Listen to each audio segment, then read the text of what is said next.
Good morning and welcome to the committee's 26th meeting in 2019. Could I ask all people present to make sure their mobile phones are on silent, please? The first item on the agenda is a decision on taking business in private. The committee is asked to consider taking item 4 in private. Item 4 is a discussion on the committee's future work programme. Are all members agreed? Yes. That's agreed then. We then move on to agenda item 2, which is subordinate legislation. And this item is to consider one negative instrument as detailed on the agenda.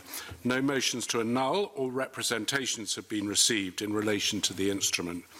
Do any members have any comments? If not, is the committee agreed that it does not wish to make any recommendations in relation to this instrument? Agreed. We are agreed. So we can move on to agenda item 3, which is pre-budget financial scrutiny on road maintenance. Today we will take evidence from engineering and technical interests on the efficacy of the current approach to road maintenance in Scotland and the adequacy of current associated expenditure levels.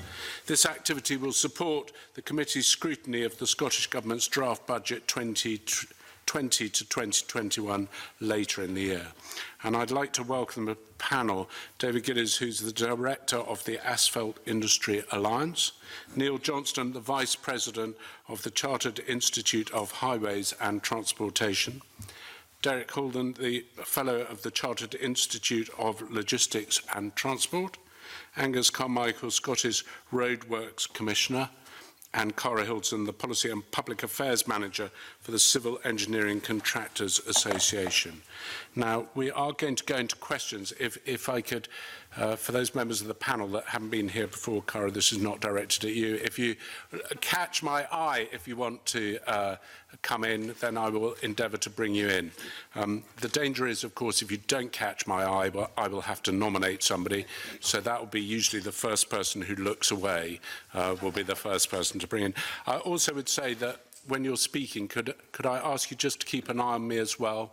Because I'm trying to manage the opportunities for everyone to speak. So if you set off on a long discussion, I don't want to have to interrupt you. So thank you for that. And the first question this morning is from John Finney. John. Thank you, Convener. Good morning, panel. Can I thank you for written submissions? They're always very helpful. A lot of these submissions have suggested that there's too little has been spent on roads maintenance. So can I ask you what levels of funding you think should be necessary to bring roads, local roads, up to a reasonable standard? And perhaps you could give us a definition of what reasonable standard might be, please. Everyone's looking away. I told you that was dangerous. Who'd like? Somebody must like.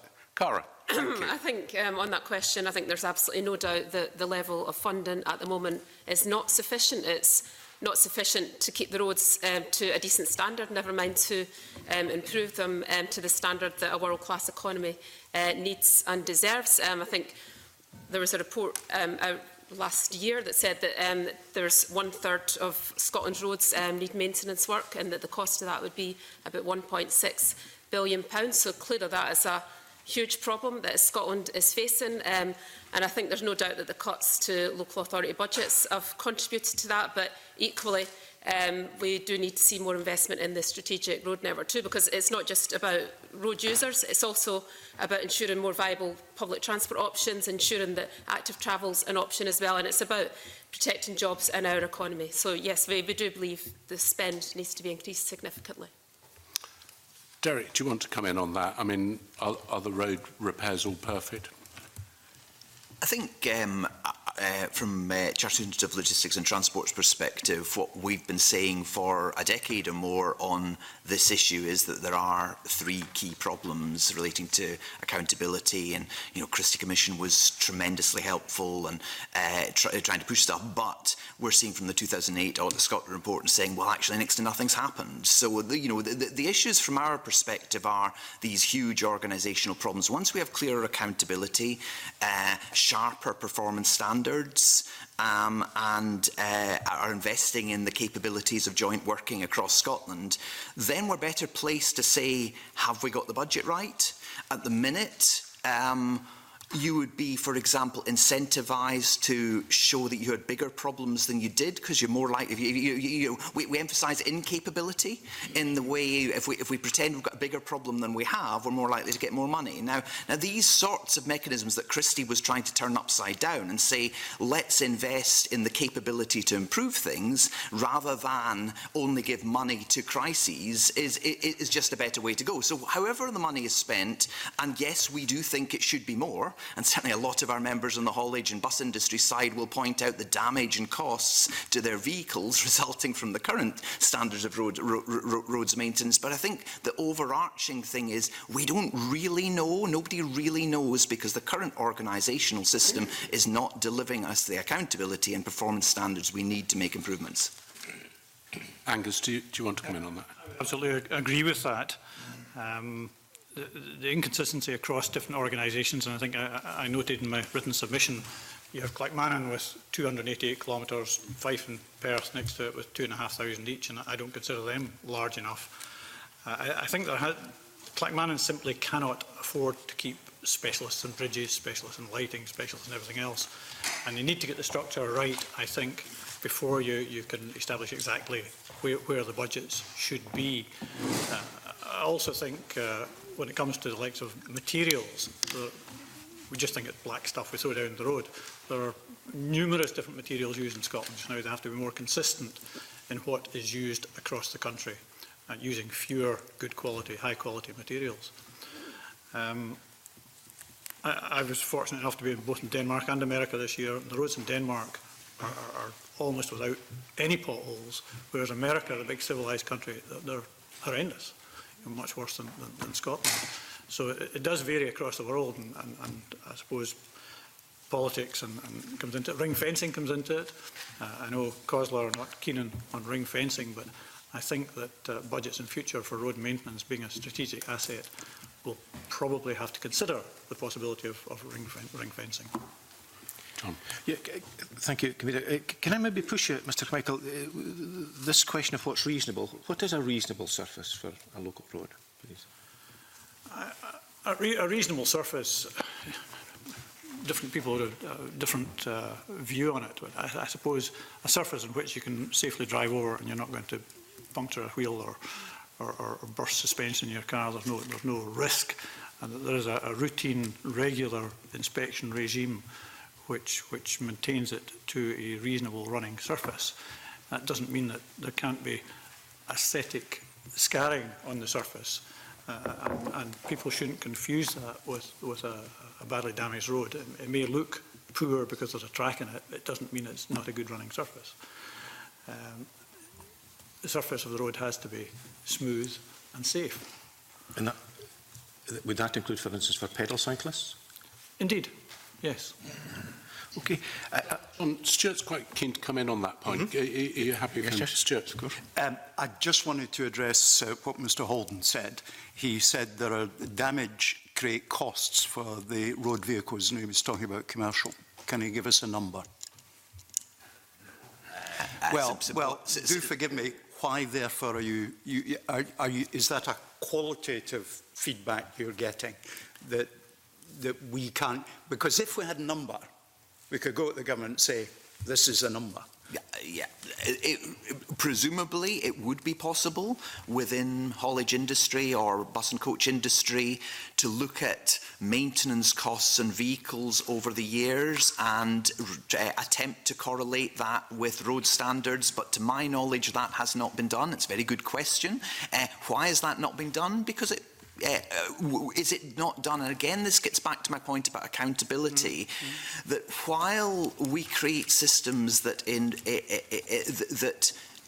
confuse lobbying with independent evidence, it would be very, very difficult to get the companies involved to present that information in quite the ways that you want. I mean, when does routine servicing of vehicles, additional repairs, and it would be in these areas of tactics. So I think it's always better to design a system that incentivises everybody to perform to the capabilities. I mean, the point about walking, I mean, we have very effective systems in place in some councils where we have members of the public cutting back the vegetation on the footpaths and this sort of thing. Now, Other councils would try and stop such practices because they would say, oh, it might not be safe. We'd have people out there with shears cutting back stuff. The frameworks by which we can enable everybody, from a resident of a street to a civil engineering contractor to a council, to perform better is exactly what Christie was about. We're hugely supportive. It's been written about many times, but it's not happening. You know, and I think that I keep coming back to this point that if we design a system that works, then let's invest in delivering that, and we will end up then, surprise, surprise, getting what we're paying for. At the minute, we don't know what we're paying for. Back to you. I'd just like to bring David in first, if I may, and then come back to you, John Finney. Thank you. The first thing I want to stress is that we're here because we're giving evidence on the basis of experience in England and Wales and not in Scotland, so any data I quote is based upon that. But I realise you cannot directly extrapolate, but in our data which we obtain in the annual local authority survey that we carry out about road maintenance, we have seen a direct proportion between insurance claims, which currently run around £25 million for the local authorities, and that figure has gone up as the highways maintenance budgets went down. So I stress we cannot give you a direct correlation between the two for Scotland, because the road conditions surveys that you speak about that we have aren't for Scotland. Thank you. I don't know that the late Mr Christie's report was necessarily, it was more about collaborative working between public bodies rather than engaging the public in maintaining their own infrastructure. But I wonder, Mr Holden and Mr Carmichael, both of you mentioned organisational approach that we have. Can I ask the panel, if we maintain the existing organisational approach and maintain the existing levels of funding, what the long-term implications will be for Scotland? Basically, the road condition will continue to deteriorate, in my view. It's simply not sustainable to go forward on the basis of the existing administrative structure. And as regards the way things are organised, how would you suggest that issue is addressed? And because local authorities jealously guard their independence, quite rightly so. They absolutely do, and local political accountability is clearly very important. So it's how you balance that off against larger organisations. And I'm not suggesting a kind of... I understand I'm straying into someone else's question, which No. pursue that because much further. But can I ask about because we started down this line, John, I think Cara might want to come in on that particular bit. Cara. Yes, that's right. Yeah, and we do think the current system it clearly needs to be fixed. It's created a two-tier system where we have strategic roads that are well maintained and local roads which are obviously facing the impact of the cuts. And so we do feel that there is an opportunity to look at greater synergies between Transport Scotland and between local authorities to look and see if there is a better way of maintaining our road networks. Obviously, greater collaboration would not just create efficiencies, but obviously create a more seamless experience for road users as well. But obviously, as Angus has said, there is also the issue of local accountability. I think that needs to be factored in. This is something we've actually asked our members about. Our members work delivering some of the road maintenance contracts at the moment. And one option that they have proposed is we, instead of having the road network split into two areas, we have maybe a split of three, where we have national strategic roads managed at the moment by Transport Scotland. Keep that. We have a new category of local strategic roads, and that would be minor dual carriageways, single carriage trunk roads and things. That could be managed by regional bodies, and then local roads would continue to be managed by local councils. So we do believe there is scope for greater integration, but we would also want to see in there safeguards to ensure that local businesses, local contractors don't lose out work if that work is allocated regionally. So obviously procurement would be something that would have to be considered in that too. Peter, do you want to push on that a bit more? Yeah, we've kind of strayed into the bit that I was wanting to investigate a wee bit more. I mean, the idea that local roads maintenance could be better delivered through joint working between roads authorities is something I want to, look into a bit more. I mean, the argument seems to be that councils with many miles of roads are more efficient and more expert at maintaining them than councils with shorter distances and Mr Carmichael's already quoted a wee bit from his own submission, and I'll just read it again. It is unreasonable to expect a local authority the size of Clackmannanshire, with 288 kilometres of road, to carry the same level of technical and operational expertise as their immediate neighbours, Perth and Kinross, with many more miles. Now, Angus, you've already alluded to that and spoken a wee bit about it, but I just wonder whether the rest of the panel have a similar view that something along this line would be useful to explore, and how would we do it on a practical basis? That would be the next question, I would say. Yes, certainly. I think the question of expertise is very clear. I think if I go back to the start of my career, which is circa 35 years ago, I was working in a regional council, and I did my stint in road maintenance there. I can say since then there's been a deterioration in the road network, the local road network in particular, and that's been in tandem with a diminution in the number of professional engineers working in that sector. The talent is still there. I think it now resides in consultancies and in Transport Scotland and various contractors, and I think we get a very good product at the trunk road level. But there are a number of reasons why the local road network is so important. It's that last mile or first mile to everyone's journey. You know, in strategic terms, nobody does a journey, I think, that's exclusively on a trunk road, perhaps unless you live in Mallaig, but that's another question. Yeah.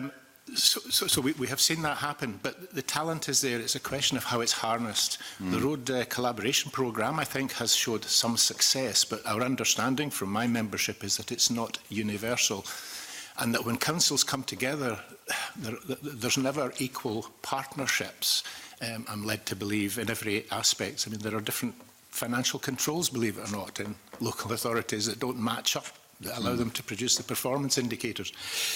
I certainly think that there is merit in a wider geographical input. Now, the governance that surrounds that, I think, needs review, investigation. There is some governance review going on just now under the remit, I gather, of the National Transport Strategy, which I think gives me the opportunity to plug in here appropriately the fact that we have a strategy. I've always felt that maintenance for many people has been seen as something that comes out of the operations budget, and it's what you do after you've got your capital budget sorted out and your programme of big projects. There is a danger that you concentrate on major, eye-watering projects at the expense of looking after what you've already got, and anybody that owns a house will know what parallels can be there. But in this new strategy, there's a big emphasis on health, well-being, impacts of climate change. So active travel is very important. And we do have evidence that is showing that if we're trying to encourage walking and cycling, as Mr. Haldane mentioned, we've got to do much better. There's a very negative perception of the current facilities. We're building lots of new cycleways, but we're not looking after the ones we've got. And bad experiences are a big turn-off. So I think that maintenance is becoming part of strategic thinking in a way that it hasn't in the past. Angus, can I bring you in, and then I'm going to bring Jamie Green in with a supplementary on that. Do you want to come in on that? To say Ireland were the best because they had the biggest road network. Was that what you wanted to say? They do indeed. Touched on the Ayrshire Roads Alliance there and budgets. I think even within the Ayrshire Roads Alliance, east and south, I think that the standards applied are different across the alliance based on the budgets that east have and the budgets that south have. And so to get true collaboration, I think you have to be operating to single standards over whatever the area is that you choose. And I think Ayrshire Roads Alliance is still probably too small. But I mean, I can understand how you come to that conclusion that if you've got more expertise, you're going to make a better job. But the problem, as I see it, is that local authorities are all guard their budgets very closely, and they want to have control over how the money is being spent in their area. And if you go down this route, they're going to lose some control of budgets, I would imagine, I would argue. And how realistic is that to expect local authorities to do that sort of thing? I mean, there's a whole lot of work to be done behind the scenes before this could become a practical proposition, I would say. challenging to progress that on the basis of voluntary collaboration. I think there has to be an element of legislation, supportive legislation, to drive a major change to the system. I'm going to bring in Jamie and then come to you, Derek, if I may. Jamie. Thank you, Convener. Good morning, panel. I appreciate we're moving around some of the question areas, so I'll try and restrict my comments to some of the areas that have already been discussed. I'm particularly interested in the organisational structure of how road maintenance occurs. Can I just check that's not encroaching on anyone's question? No, you're fine. Thank you. And the reason for that is that it strikes me as we get a lot of casework on this issue, is it's not always obvious where to turn to seek assistance, even as politicians with experienced staff who work in this sector. Do you think there's a problem with the current structure in terms of some roads are maintained by one organisation, others by another, they're funded differently? There's, as we've heard, a lack of standardisation across local authorities, the fact that we have regions in Scotland and then the government contracts that out to third parties. I mean, what would you do differently and how would you make this a better structure than it currently is? Derek.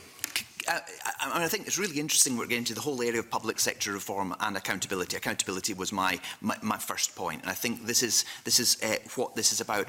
It's interesting to reflect that my society, the social enterprise about focusing on accountability, first started with They Work For You, holding politicians to account. The second project they did was Fix My Street. Now, if we're talking about the quality of our public streets being a representation of how good we are at government, Denmark versus United States, for example, then this is a really important symbolic issue. And people really don't know all these tiers and how it all works. But what matters is that we have that common accountability. Now, many of the councils in Scotland do actively use Fix My Street. They report back. Here we've responded to what the public have said about pothole here and the accountability in there. But what we haven't got behind that is any real improvement in the organisational structure. I mean, yes, John, your point about Christie was about, there was a lot about cross-sector reform, but it was fundamentally about public sector reform. And public sector reform is like what we've seen in my industry of, in logistics. What we've seen is, haulage companies moving forward and suddenly being the drivers of value in the economy, organising lots of things. And in the same way, who does that organisation is simply it might be the haulier is the best one to run a bottling plant, or it might be that it's the manufacturer says, oh, we could expand our things. But organising the logistics, there are no fast rules about it. It must be these authorities work together. But what we have in Scotland is a very strong resource of extremely experienced people. We've got a bridge expert in one local authority, and we've got an asphalt expert in the next door one. Now, the structure in which they can deliver as the logistics supplier the service that they're able to do best and ensure that more of Scotland can benefit from their skills is exactly what we're talking about with public sector reform, and exactly what we would love to see as Chartered Institute of Logistics and Transport, with our public sector bodies really adopting logistics models and delivering the value gains that we've seen amongst our private members. Neil, do you want to come in on that? Or? I think I agree with a lot of those points. I think organisationally it is challenging, but although this expertise exists, I think we need to be aware that that skill pool is diminishing. And there is a growing need for these skills. So I think an approach that looks at reorganisation but at the same time encourages skills into the sector. If you look at it, people in my background, mostly civil engineers to begin with, there's a wide range of options in the energy, water, all these sectors. And there's certain things that impassion our members to come into the transportation sector. But one thing that people do look out for is if they see sectors that do not get invested in, then they're not attractive propositions. Who wants to work in a place where you get brickbats all the time for non-delivery? So I think we need a push here that embraces some kind of organisational review with expertise. Can I come back? I've heard, there's nothing I disagree with what the panel's saying. We know there's a need for greater accountability. We accept other members of questions around resource and talent in Scotland, but no one's yet answered the question: does the current structural system work, and how would you change it? And you know, if we're going to move forward in terms of recommendations to the government, we need some practical suggestions. Sorry, I'm going to bring Cara in, and then Angus, and then I'm going to come to Emma and Richard afterwards. Sorry, there's a huge queue of people. On something that Neil had said, but then I'll just turn to Jamie's point. Neil was talking about the skills issues, and obviously there is a big issue in recruiting people to work on our roads. And one of the big problems, I think, is the way that road workers are treated. There's been a campaign launched earlier this year by the road operating companies about abuse against road workers. People are obviously increasingly frustrated about the state of our roads, and they are taking that out on workers. And the survey found that 80% of Scotland's trunk road workers have been put at risk for dangerous driving or been subjected to verbal or physical abuse. And for a lot of them, abuse is a daily occurrence, so it's really hard to encourage people to go into that area of work when that is what they're putting up to. And it's no surprise that there's a similar survey by Unison recently as well that found that morale amongst Scotland's road workers is at an all-time low. So I think that's an issue that needs to be tackled. But going back to Jamie's point, that's an issue that I did cover briefly in my response earlier. I do think we need to look at the road network, and we need to divide it into 3 categories, so we can the local strategic roads that are obviously crucial to connectivity between the regions, between our communities, that they are delivered and managed separately, either by Transport Scotland or by regional bodies, but there would have to be safeguards, as Angus says, to ensure accountability, because it is sometimes difficult to work out who is responsible for what road and how we can get that fixed. And it's frustrating for you as a politician, but it's frustrating for everybody that uses the roads every day. Okay. Angus, do you want to add to that? I would absolutely agree that we should maintain, at the very least, a 2-tier structure.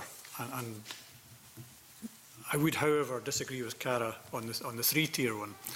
I think it's more appropriate to perhaps transfer some of the local strategic roads into the upper level, the Transport Scotland level. And the level of funding required on the strategic network is so much more. It's high speed, high quality, it's taking people long distances, and I think it's totally appropriate. I think if you go to the 3-tier arrangement, you simply dilute the available resources, and you bring in more levels of administration, perhaps. But I absolutely think that Transport Scotland should be retained in its current or varied format. Okay. Emma, I know you want to come in because you said earlier to talk about workforce particularly. Can we come back to that, or is your question now on that? If so, can we delay it? Come back to that, yeah. Can we come back to that? Perfect. Richard, you wanted to come in on that. Yes, prior to 1996-97, you had regional councils, and basically you had, but you still have Tayside contracts, you still have Amy in North Lanarkshire. Are you basically suggesting that we should go back to the regional, not the councils going back to the regional situation, because I was against that at the time, but basically that all the councils, like say Clackmannan, Stirling, Falkirk, should join up in the transport division? Is that what you're suggesting? Who'd like to? Derek, you want to go with that, and then Angus, and then Neil. I think one of the real strengths of the period, whether it was regions or not, the key point was that the trunk road maintenance was also undertaken under agency agreements. And I think this question about who we give agency to is critical, because what we did when the regions were abolished was gave agency to the Bears and the Amys and this sort of thing, and consortia built up in different ways. Now, actually doesn't matter, because as Neil said, it's about the people, you know, and where are the people that know this stuff? How can we mobilise them in the most effective way to deliver? And I think these are the points that need this, and to take Jamie's point around how we organise this, I think there are really clear plans, you know, the sort of strategic groups that have been set up to look at this, and they've come up with clear plans, but the delivery column is pretty much absent. It's all a case of had a look at this, and I'm just saying, why after 10 years are we still just not delivering? So we do know what we need to do. We do need so it could be that we decide, rather than Transport Transport Scotland suck up more and have an extra tier and do more strategic roads, that actually they devolve more down. We have regional bodies that take on a bigger intermediate fund. I'm not sitting here saying that any of us should be saying exactly what should happen. I think, you know, there is an entire industry that you need to take with you, build support with, ensure you've got everybody that's working in these areas saying, yes, that will work for us. But that's the process that needs to happen. And I think a budget review is a very good time to say, right, and we're going to reserve this amount of money for making sure that these long-standing commitments happen. And I think that's what we would love to see happen. Angus. I think absolutely in answer to your question about the regions, I would go down more a regional approach to have that economy of scale. The former regions did, of course, have the trunk roads as well, which allowed them to carry that level of expertise within them.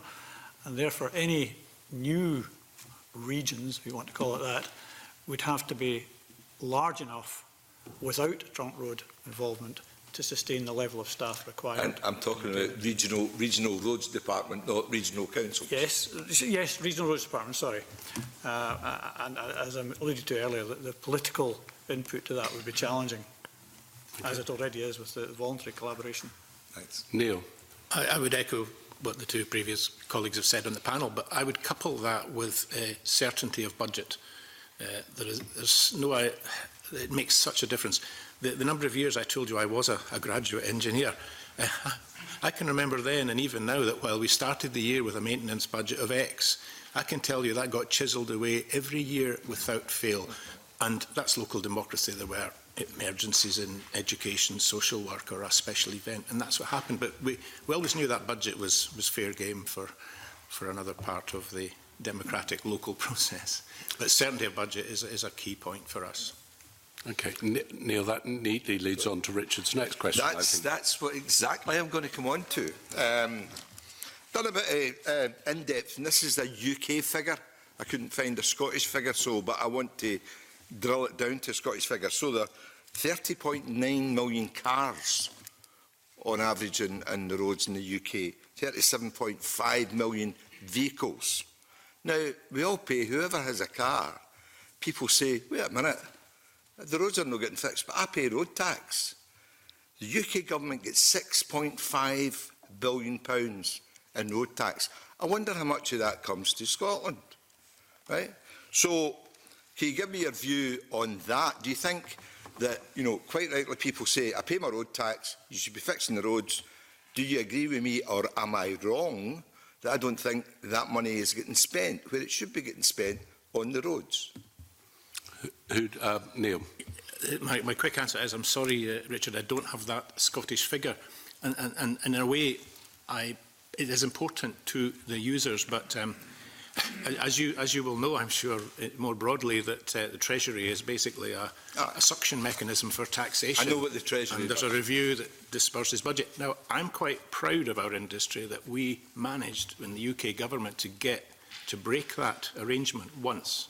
It was Mr Prescott, and it was called hypothecation for road charging, for congestion charging, and I thought that was very significant. So it can be done.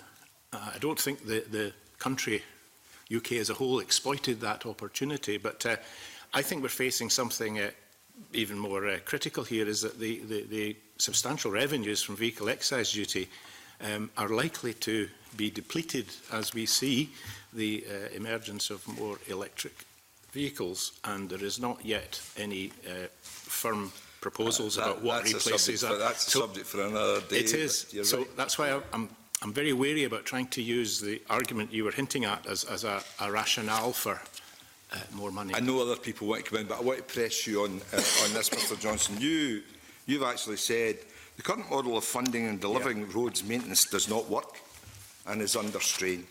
A new approach could involve more joint working, which we already spoke about, local authority strategic long-term budgets. So, it has been suggested there is a need for greater certainty of funding for local roads maintenance. Where are we going to get that from? Is it going to be from Scottish Government, local government, or the UK Government? And if, what benefits would this bring, and how could that be delivered? And that's to all the panel, but mainly to yourself, Mr Johnson. Okay, there's a general plea for more central government expenditure generally, I would say. But in the local sector, I think that protection of the budgets that are allocated through the block system is required. But what we're really hinting at here is that we do believe we're in a place where, to unlock the problem, we need to consider pay-as-you-go methodologies. And I think while that we're talking purely about road maintenance here, there are other policy areas where, you know, charging for travelling into areas of congestion will have merit. I don't think congestion charging will disappear. Even with the electric vehicles, which will solve the emissions problem, there's forecast growth of the number of vehicles when we have electric vehicles. The number of tin boxes that we try and push through our city centres will not be curbed unless we have mechanisms, I would suggest, involving charging to deal with that. So I think there's a solution in there that pay-as-you-go needs to be on the agenda. So would you do away with road tax? Sorry, I'd like to bring in some of the other people who are patiently waiting to answer your earlier questions. Angus, I think you wanted to come in. I don't know if you wanted to come in, Cara, but let's try with Angus to start with. Where do we go with funding? Like Neil, I don't know what the current figures are.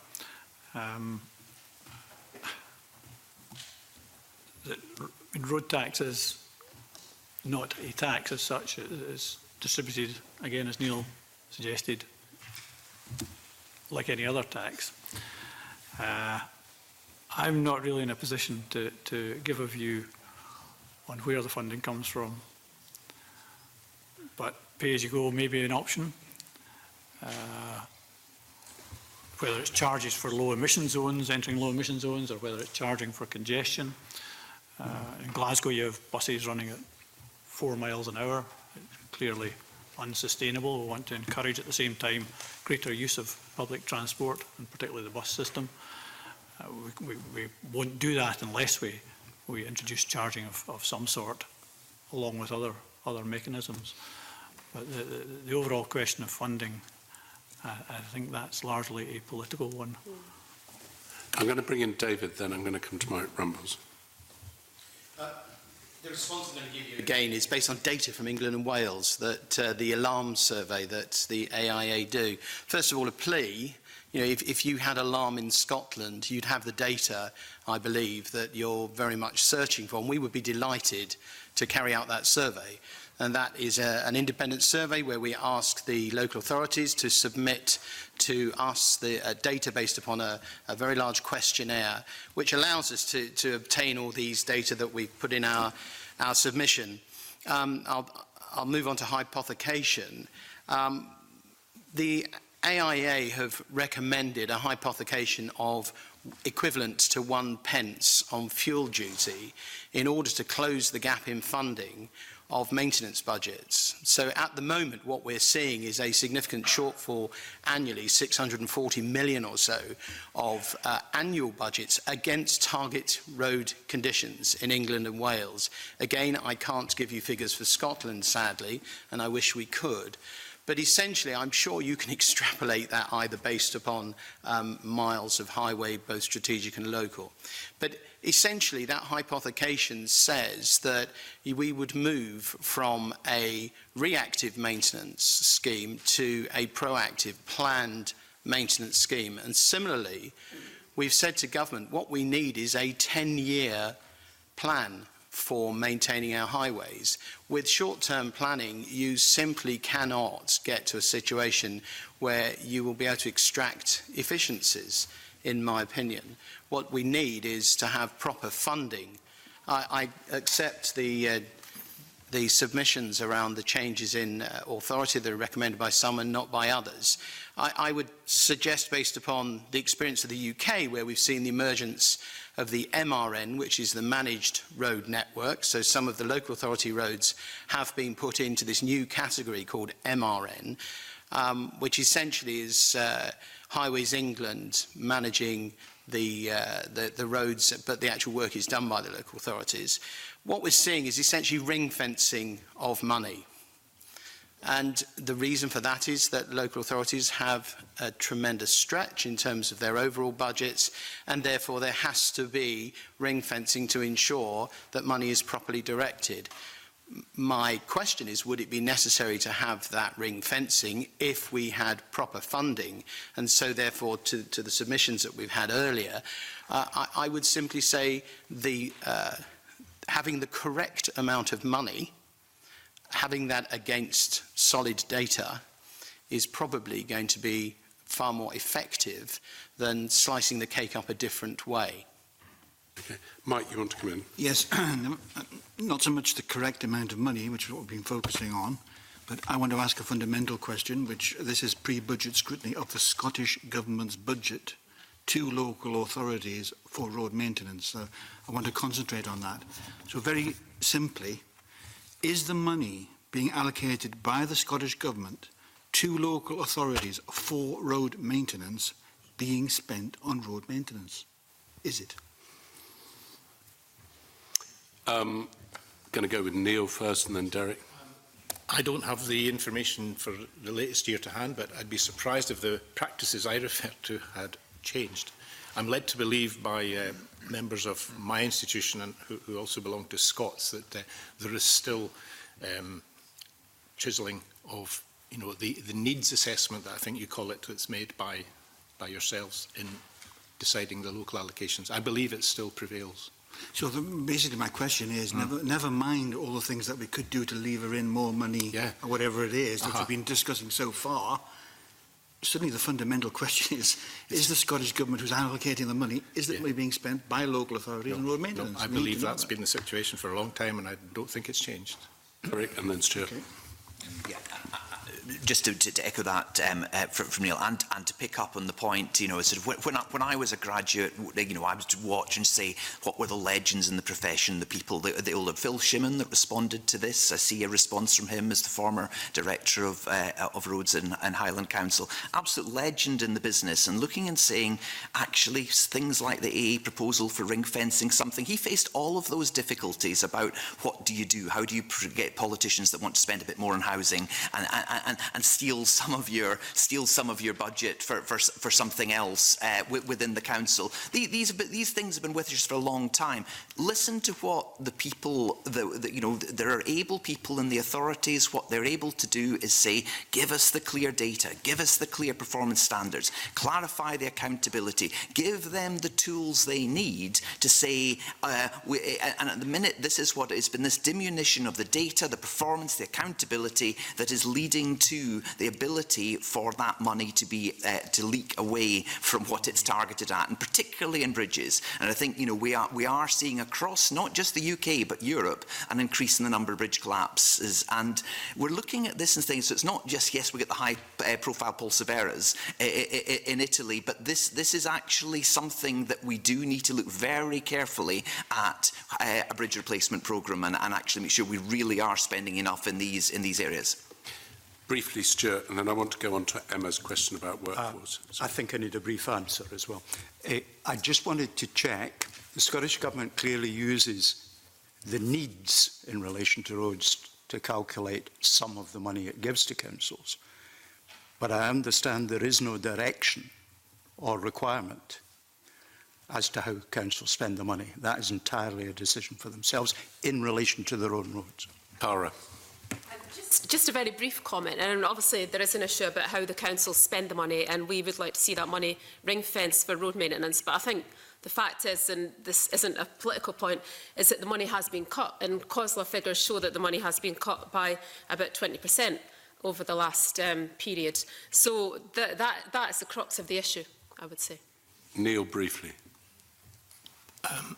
I think it certainly is the case that the money is reducing, but the pipeline doesn't get down the pipeline as intended by central government. Okay, I'm going to move on to the next question, which is Emma. Thank you, Convener. Good morning, everybody. It's been really interesting to hear so far. Just to clarify that road tax was abolished in 1937. It's actually vehicle excise duty now. Can we just clarify that? Even though everybody thinks we're still paying road tax, it's not, it's a car tax. I'm interested in when you talk about the workforce and skill pool is diminishing, and lighting engineers, engineers for looking at drainage and everything is really important for us. So do we in Scotland have enough of a skilled workforce? And if we do have a diminishing skilled workforce, what do we need to do to fund replacement so that we have the expertise that we need to build our roads and maintain them?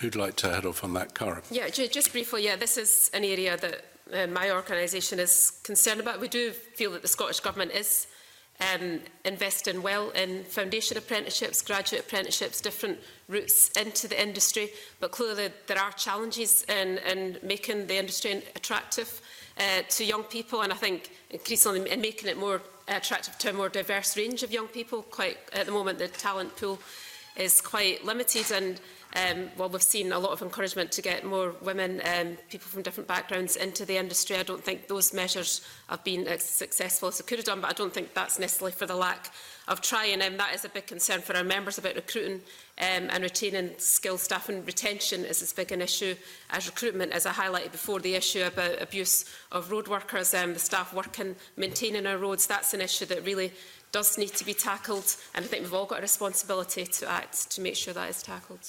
Okay, Neil, you made comment on this earlier, Yes. and then I'm going to bring the Deputy Convener. Very quickly. I mean, my institution and other institutions are all very proactive at encouraging people into the industry, and we're fortunate in Scotland. We've got a suite of very active higher education bodies that offer courses and all the things we do. I think that the budget aspect is an important one to get people into this particular topic, this specialism. But like SICA, our institution, I mean, we're growing in membership. We're over 14,000 in the whole of UK, over 1,200 in Scotland, which is big for this sector. And we have a diversity policy that sees more females coming into the trade, and we're encouraging apprentices. So we're doing all we can. I think the plea here is that protected budgets will do a lot to signal to aspiring maintenance engineers that there's a future there. Thank you. I'm going to bring in... sorry, yeah. Clarify the issue around abuse, and because I'm reading the Scotland Transerve policy statement of assault and abuse, and obviously it seems that that's rising on social media as well. So is that something that more needs to be done to address this? Because I really do think we need to protect the workers on the roads. I'd say a lot of it is about public awareness, and Amy, Transerve and Bear Scotland have been running a public awareness campaign on that issue, so hopefully by highlighting the issue here in the committee today as well, that adds to the awareness, because people are genuinely frustrated, but obviously there's never an excuse to take that out on workers who are working harder than ever before, obviously in limited budgets. Okay. Can I bring in the Deputy Convener, Maureen? Maureen. Good morning, panel. In terms of low morale, Cara, that you were talking about, and it may be due to abuse that folk are getting on the roads, but is there a problem also with poor conditions that folk are working in? Like, we know in the construction industry, it's very much kind of almost back to folk queuing outside the shipyards to get work. It's sometimes can be on a daily basis, and the terms and conditions that people are working under from the contractors is not as good as it could be.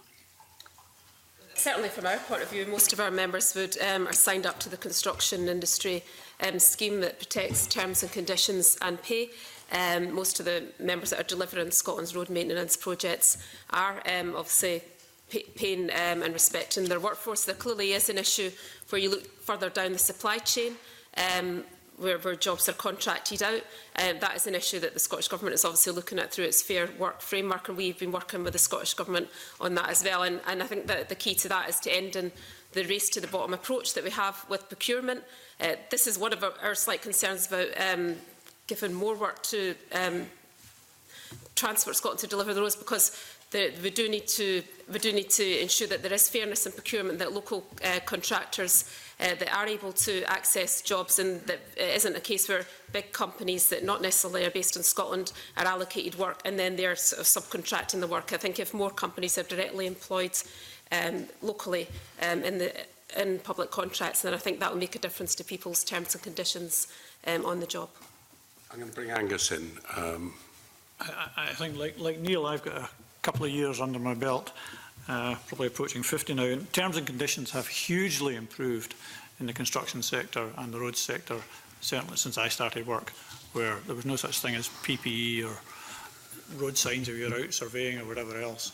So there are great differences now in leaps and bounds. Going back, or partially pulling in the previous question, authorities used to also run large training programmes, and they, to a great extent, no longer exist. If you take Roy Brannan, Head of Transport Scotland, he came out the Fife training programme, which was tremendous in its day, and that has to be factored in as well. And briefly bring in David, and then I want to ask a question myself, and then we'll move back to Maureen for our next question. David.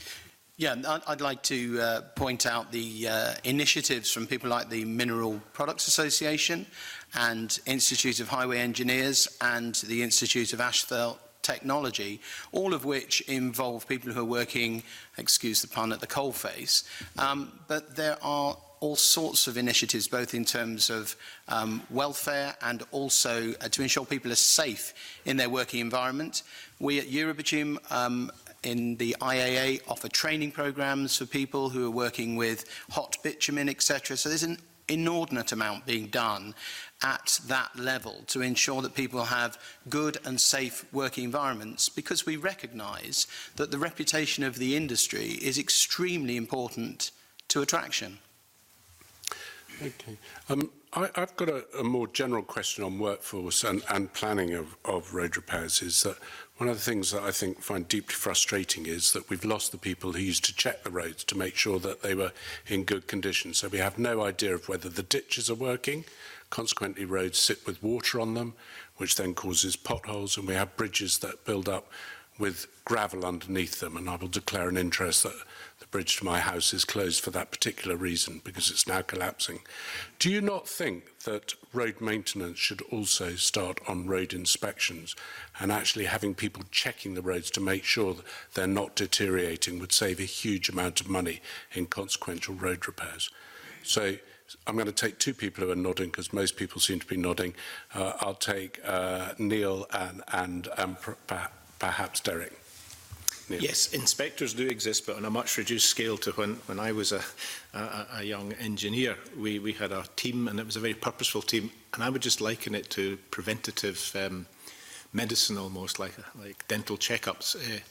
I might mention here, my daughter's a dentist, and as I used to drive her to university in Glasgow some mornings, we used to discuss the similarities between dental asset management and what we did in the roads in terms of inspections and making excavations and putting proper fillings in. So, and if it was really extensive, perhaps a bridge repair. I'm with you on that point, Chair, and I'll say no more. I think I may take my teeth to your daughter, not to you, to be filled. Derek. Yeah. As an institute, we were sort of linking it in some ways to the previous question, because it is so related. We run like benchmarking programs, so like Stagecoach can compare the fuel they're using with First Group. And so away from the front line of commercial competition, logistics is about constant improvement, optimizing systems. Why is one company doing better than the others? Now, the data is absolutely fundamental. This involves companies sharing the data they have on things. Now, this is the thing, back to my very first point, I just find it bizarre that in this day and age we don't have, I mean, we should literally have, when the scanner vehicles go across the road network, that should just go straight up online. Defects identified on OpenStreetMap. There's, I mean, we're talking hundreds of pounds to do this, not even thousands to someone. These are basically simple IT projects now with open software. And this thing, the idea that all of this is so secretive is the single biggest problem we have. Now, it's just the same. Now, okay, people are maybe concerned there could be public alarm over bridge inspections, and is this bridge strong enough? People might not understand fully. Well, yes, let's look at each of these industries, but let's start with let's assume we share everything presumption.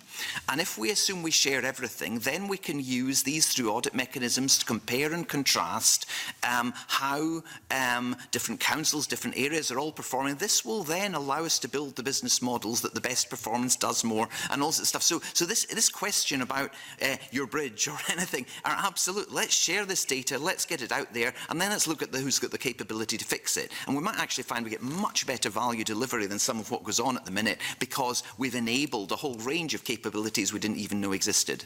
John, you wanted to come in briefly, and then I'm going to take more into next question. Thank you, Convener. It's just very briefly, panel, we heard from ScotRail and Network Rail recently there about a significant landslide in the West Highland line, a site I visited. That was identified by a line inspector, a human being walking out knowing where some of the frailties are. I just wonder if there's any collaboration between the roads sector and the rail sector, because it would seem to me that there might be very common engineering issues. David, you wanted to come in on the last one, and I'll take anyone else who wants to come in on that. David. Yeah, thank you. I just wanted to pick up on the evidence that was given there. The issue that we have identified in England and Wales is the lack of physical inspection panels. There are automated systems, but the automated systems can't reliably measure texture depth. They can't measure the regularity of the road efficiently, and they are developing, and we are involved in collaborative research programs with Highways England and Transport Research Laboratory and so on to develop and improve these systems. I don't think there's any secrecy around the data, certainly in England and Wales. It's something that is more about the interpretation of these data, because the systems just don't yet have the same reliability as the panel of inspectors. You can pick up anomalies on the road, but if you want to know whether the skid resistance is sufficient, then these automatic systems just do not work as efficiently as a panel of people going out and walking the road. As far as the panels are concerned, obviously that's a very time-consuming issue, and so you tend to go where the risk is highest. But also the issue is the training of the people and the number of people. We're carrying out some research at the moment in how we can minimise the number of people on panels, etc., and collate data from these automated systems against the people panels, in other words, the robots against the people. But the sheer fact is that there aren't enough inspectors. The inspectors have far too many miles of road, and because of the extreme weather, increasing traffic numbers, then the quality of the roads has deteriorated to the point where you would have to have a lot more inspectors, and I'm sorry I can't give you the number, but you would need a lot more inspectors to actually achieve what you need. So collaborative working, I think, was what John was asking for. Angus, do you want to come in on that, and then we must move to the next question, I'm afraid. Regards specifically Network Rail, when it comes to utility, Network Rail are both a roads authority and a utility when it comes to roadworks, and they are very much part of the Roads Authorities and Utilities Committee Scotland. So there is fairly close collaboration at that level. Okay. And the next question, Maureen, it's back to you again. Yeah, okay, thank you. When we were taking evidence on our transport bill, there were concerns raised about the lack of inspection of the roadwork sites themselves and the impact that this was having on people with mobility problems. You know, poor reinstatements and roadwork sites themselves being a barrier to movement if you had mobility problems. So my question is, are these problems simply poor practice by the contractors on their sites, or is it cost-cutting? Cara, is that one that you would like to address? Just only very briefly. Obviously, that is a concern to hear. I do think one of the issues that we do face in Scotland is there is, as I said before, there is a race to the bottom in terms of the awarding of contracts. Many of our members are finding it very difficult to compete. That's why we do feel that there needs to be a reform of procurement in Scotland. We are actually working with the Scottish Government on that to offer frameworks that will enable civils contractors that are based here to compete on the basis of quality and not cost, because at the moment there is too much of a drive towards cost at the expense of quality, and we obviously see the price in incidences like you refer to. But hopefully we are working on that, because clearly that's not acceptable. So Derek and then Angus. These are basic issues around procurement, and as I say, the logistics model is working. It's working everywhere it's applied. Around cost and quality are all part of this. Complex choices. If disabled people are struggling with footpath maintenance and not being restored properly, that's an absolutely disgrace. That would be such a black mark on your. Let's say this was your eBay or your Amazon rating within a logistic type system. You wouldn't get to trade again. And the thing is, these things are not being recorded. They're not being dealt with these very top-down procurement mechanisms that say we award on X on quality and X on cost. It's just not refined enough. A modern logistics system is highly optimised around all such things. And if your rating gets damaged by that type of poor practice, you don't work again. And that sharpens things up very, very quickly. So are you saying that it has to be written into the contract and it's not just kind of, as you say, best practice, and you were talking about fair work and surely in these days of equality of access for everybody, surely this should just be a matter of course without actually having to specify it in a contract. Yes, but profits are maximised at the minute by evasion. Now, if you maximise profits by compliance, you see the contractor that comes along and thinks, oh, I can get away with not doing that so well and walk away from the site. No one's going to pick it up. No one's going to audit. So actually, there are big profit maximisation goals by evasion. Now, if you design your system so that profit maximisation comes from, oh, you're more likely to get the business because you've restored that footpath really well, then actually you don't get the problem in the same way. It's about how we buy things. And this is what I'm saying is if the Ayrshire Roads unit are delivering fantastic road maintenance, the joint unit, give them more of Scotland, letting them grow. What I'm saying is this is about whoever your capabilities, whoever can do that best job, buy from them. And if it's bridge inspections and they're being done great by Highland or Borders, because Borders have got loads of bridges, give them more work, and they can train the staff, build the skills. This is the model that I think we love to see budgets being used to drive modern good procurement practice. I'm going to have to bring Angus in because he's going to tell us that it is being enforced. Angus. I think there's a distinction between inspections on major capital works and inspections on routine utility and roads authority works. And that's what we previously discussed, was the inspections of probably the smaller works that are out there. And both roads authorities and utility companies are equally culpable when it comes to the small sites. And that's where further supervision is certainly required. It's driven, if you take the telecom sector, rolling out new broadband, they've got contractors in the cheapest possible pound per metre basis. Is that the way forward? Probably not, if we want to drive quality in there as well. And that's why we need more inspection on the utility side of things and the roadwork side of things. But major capital works, I think, tend to be pretty well supervised. Okay, my next question kind of probably skirted around in other conversations, but many of your written submissions highlighted the importance of roads authorities adopting a whole life cycle approach to roads maintenance, possibly using the ramp model road asset management plans. So what are the barriers to this approach being adopted routinely, and how could that be overcome? Okay, who'd like to start on that?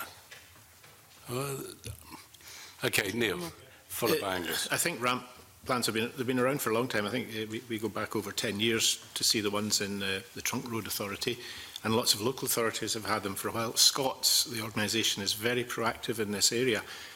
I believe all authorities have got plans of various levels of maturity, but they do need more experience in sharing. Sorry, I don't personally have that ramp experience, but they're undoubtedly the way forward. But I think that the local authorities are at different places. Again, this is somewhere where collaboration and expertise certainly, could be brought to good effect. Derek. Well, I was just going to say, I mean, like Ewan Wallace and Aberdeenshire Council produced a very good paper on exactly how all this could be rolled out. But again, the column at the end, you know, is sort of, oh, well, we can't implement this because we've just had cuts and all this sort of stuff. You know, and we need to look at investing money in delivery of these good improvement plans. So it's really just to say that there's not, just as Neil says, the plans are all out there. The recommendations have been there for a decade. You know, let's go and do some of this stuff. And if we can have more money going into that, doing the good stuff, let's do it. David, do you want to come in on life cycle approaches to road maintenance? Yeah, we absolutely advocate a whole life model being used. And the reason for that is that we're working on a reactive maintenance cycle, which completely ignores the value of the assets. And just to give you a figure based on England and Wales, I'm sorry that it's not Scotland, but we've valued the asset, and it's, I believe the figure actually comes from the government's own valuation of 340 billion for the local roads, and yet we spend less than 0.5% maintaining it. In a whole life model, you would take a financial view on how much you would need to maintain that asset. If we dared to do that with our hospitals or our schools, then I suggest we would be in a much worse condition than we even are now. Okay, Jeremy, you wanted to come in, and I'll come back to Maureen then after. Thanks. I just wondered if the panel had any experience of the work that the DFT did back in 2012-2013 on its highways maintenance efficiency programme. And I was quite intrigued by some of the points of guidance it issued to the 153 traffic authorities in England around the asset management life cycle, planning tools, and sharing data, standard contracts, standard specifications and so on. And if that had seen a tangible improvement in the way that in England roads have been better managed, or indeed it was just a nice idea but didn't go anywhere, I'd be quite intrigued to see if there's any experience of that. David, I don't want to alienate myself from my friends at the Department for Transport, because we have a very close collaboration with them, but I'll give you a one-word answer: no.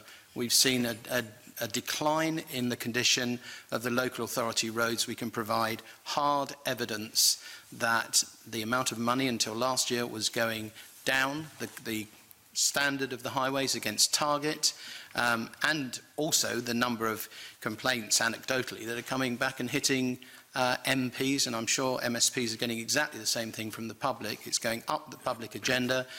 Potholes are increasing in number. That's not something we wish to focus on, because that is the symptom. It's not the disease. The disease is insufficient funding. And so I'm sorry, no, there is no evidence that those initiatives resulted in a better standard of roads for the users. And just, I find this really fascinating, sorry, Convener, if you indulge me, is that because simply you can create good standard practices of sharing information, sharing best practice, but ultimately local authorities need to fund the improvements that are required, or is it simply that they weren't adhering to the guidance? It would be ridiculous to say that the initiatives were a waste of time, because in fact those efficiencies need to be drawn. The public want the money to be spent as efficiently as possible, but you know, the connection between those initiatives and the quality of the road has not been seen. Last year we saw an extra 420 million at very short notice put into the local authority roads. It couldn't be spent on time, but what money did get spent, B, did show that there was some improvement in the condition of the roads, both through our own indice of the structural road condition and the government's own road condition index. So the correlation between how much you spend on the condition of roads, there's solid evidence there. We cannot provide you, I'm afraid, as a submission, solid evidence that those initiatives contributed to an improvement in the road conditions, because the data simply does not show any improvement through that period. We've done the survey for 25 years, and I think we have fairly credible data to be able to present on that basis and make or draw that conclusion.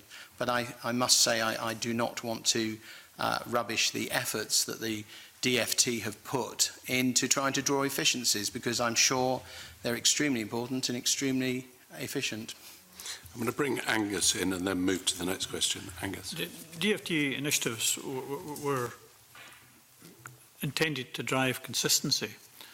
If you look at the Greater Manchester Authority, Road Authority, it takes in 10 separate road authority areas.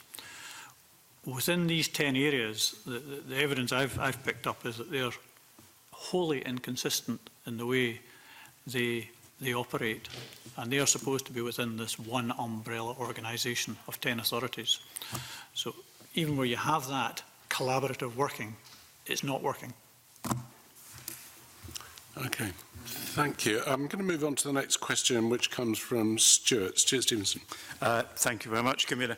I want to just probe some remaining areas, because we've covered some of it, on how we treat different categories of roads. And just to illustrate, if I leave my house and drive in the direction of Elgin, I start on 200 metres, that's my private road that my neighbour shares with me.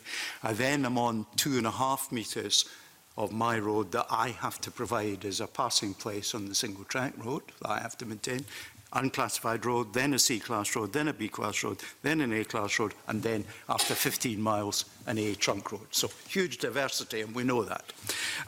But I just wondered, because it's come up in relation to bridges in particular, whether when we're designing roads, as with bridges, we actually design to a stated life. Because we know when we design bridges that we expect it to last 50 years or 100 years, and design to that. Do we do that with roads? And is it with all roads, or only the big, major, important ones? No. There are very clear design criteria for that have been in existence for some time. It conditions the total depth of the road pavement. All those layers you don't see are very important. So no, those tools exist. You may find in a very small road in a residential estate with up to a certain number of houses that you'll find that is pre-designed because there's a level of traffic that will not result there.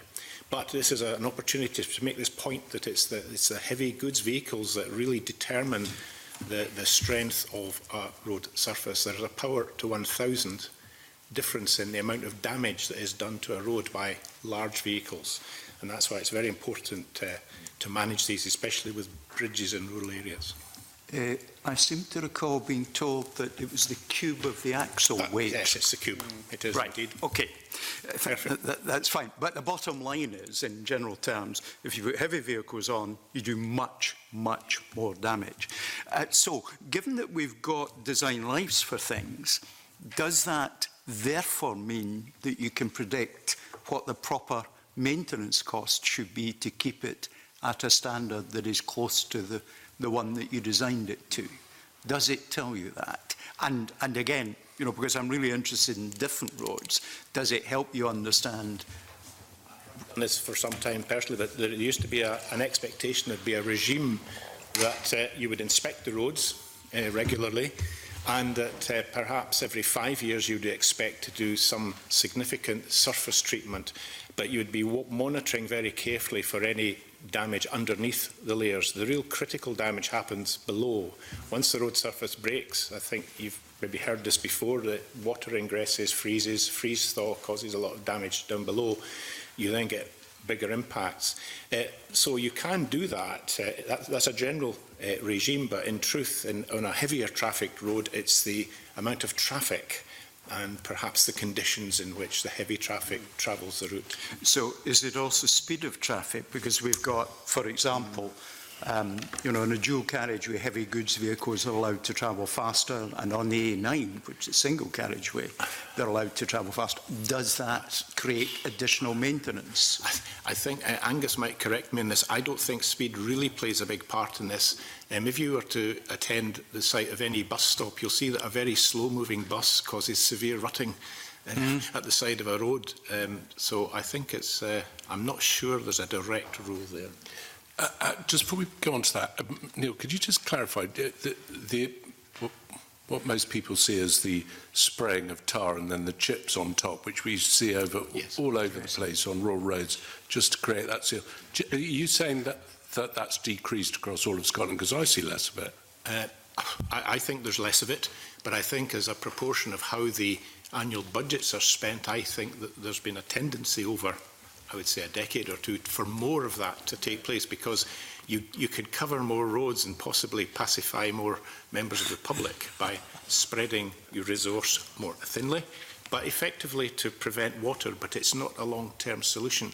And this is the real challenge that the experts in road maintenance are faced with. It says they're juggling how much meaningful structural maintenance is needed, how much managed maintenance, to use David's term, is needed, balanced with the reactive maintenance. Okay. Thank you. Angus, and then I'm going to bring Emma in and come back to Stuart. Yeah, I'd agree with Neil. Speed is probably not influential in the structure of the road. On surface dressing, I'm quite an advocate of greatly increasing the amount of surface dressing we do. It seals, it retextures the road. It will look after the integrity of that asset for a much longer period. And people have shied away from it for a number of reasons. And one is that, you know, people don't like their car getting stone chips on it. And it's how you manage that process of using surface dressing as a preventative maintenance, a cheap preventative maintenance. And councils have shied away from it because of the flack it can produce from the public, and it has to be reintroduced. Emma, do you want to comment on that? Yeah, thank you, Convener. It's just a quick question when you mentioned that heavy goods vehicles cause more damage to the roads.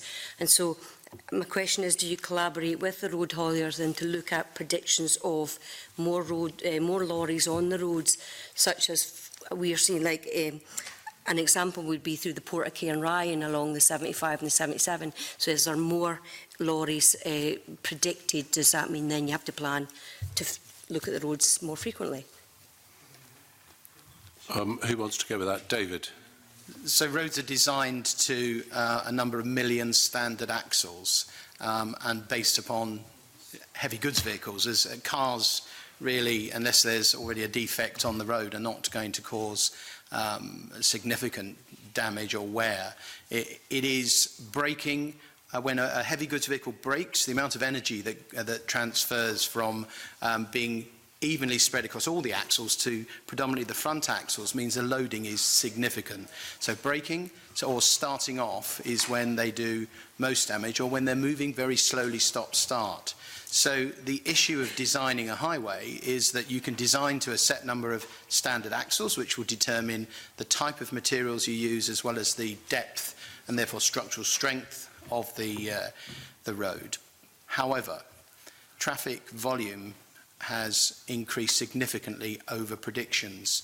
So it's been exponential, in fact, in some years. And so therefore, designers have the problem that they really find it difficult to design to accommodate for the significant increases in traffic. Then you have a further problem that we're expecting our roads to last 60, 70 years before we resurface them because of the challenge with budgets. There aren't many materials out there that would last as long as asphalt does. Couple that with the extreme weather that we've had. The designers did not predict this 10 years ago, 20 years ago, or even more when you look at the age of some of our roads. They just could not predict that increase in traffic.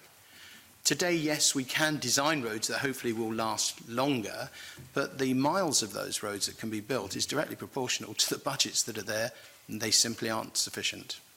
Stuart, do you want to...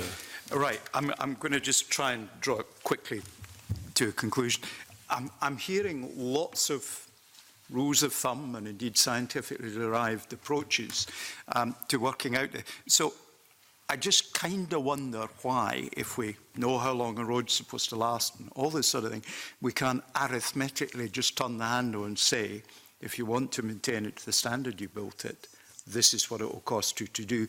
In today's money, leave issues of inflation to one side, because that's another issue. Or can we, but we're just so far away from that number that we've just lost sight of what the real number is.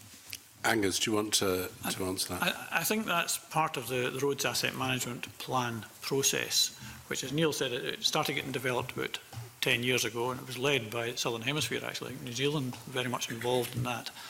And through time, as these asset management plans mature, the sort of thing you're suggesting should become part of that, which will predict where you spend your money and when you spend your money. Neil, you nodded slightly. Yeah, because I think fundamentally that is what's at the heart of the RAMP approach, and this is where the two terms come into play here. One is the backlog. Now, this is based on the Road Conditions Survey, and then you end up with red, amber, green, green being acceptable, and the backlog is normally taken to be the number of roads that are in the red, amber category that you need to sort in 1 year. So that's your backlog. So that's you catching up to get, to a certain place, and that certain place is called the steady state. Now, the steady state phrase is used to define the annual budget to maintain the status quo. Now, if I may quote one example, because we referenced this in our paper, I think item 5, where Highland Council have a public report from August 2018, and they quoted a backlog of £177.75 million and a steady state requirement of 21.7 million. So there is that information does exist. So these RAMP plans are actually generating what they believe the backlog to be. But this backlog has always existed, as far as I know, and probably will.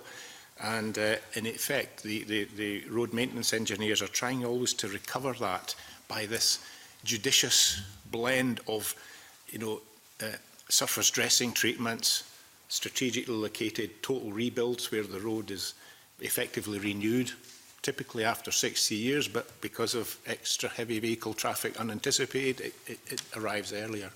Just finally, then, I get the impression that there are standards that are shared, and that's what I'm hearing. Right, getting nodding heads, so that's okay. But in terms of implementing the work and doing the work, is there the same level of standardisation and sharing? Or could we be doing better? And that's covering all roads authorities, from Transport Scotland to the smallest provider. Yeah, Derek. Yeah. I think the question you're asking is a really good one. Are there rules of thumb that we can say, are we spending too little or too much?